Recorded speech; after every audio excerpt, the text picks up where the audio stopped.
Hello friends नमस्कार। आज मुझे ड्रिल मशीन किपर सजाड़ुची आसतु देखा।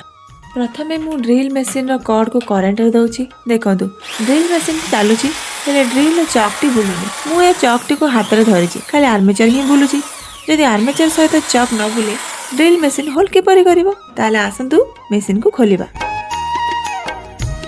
देखंतु मेसीन टी संपूर्ण रूपे खोलीदेली। देखंतु एहार गियर टी संपूर्ण रूप खाई जाइछि। एही गियर रु दांती गुड़ाक सब स्लिप कर जाइछि, जहा फल रे मेसीन रो आर्मेचर पिनियन सहित गियर रो कनेक्ट होई परनी। एथर मु गियर लॉक को नोज पिलर सहायता रे काढी देउछि। एथर मु नुवा गियर को लॉक दे पुश कर देउछि। आ गियर न खसिया पई लॉक भी दे देली। लॉक न आसीबा पई ताको टिके नोज प्लस सहायता चापी देली, जेपरि गियर बाहरी न आसे। फाइनली मशीन रे गियर पड़ी गला। एथर कवर दे मु स्क्रू टाइट कर देउछि। जदि मो वीडियो देखु थांती प्लीज लाइक सब्सक्राइब फॉलो करबा को जमारे भी भूलिबेनी।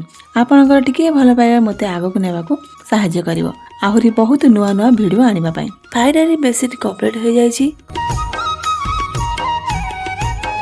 एथर मो करंट रे कॉर्ड को दउछि। देखो मशीन चलला। मशीन चक को धरले भी सी आउ अटकी रहुनी। मशीन ठीक है गला। वीडियो टी भल लागिथिले लाइक करिया को जमारे भी भूलिबेनी। रहउछि जय जगन्नाथ।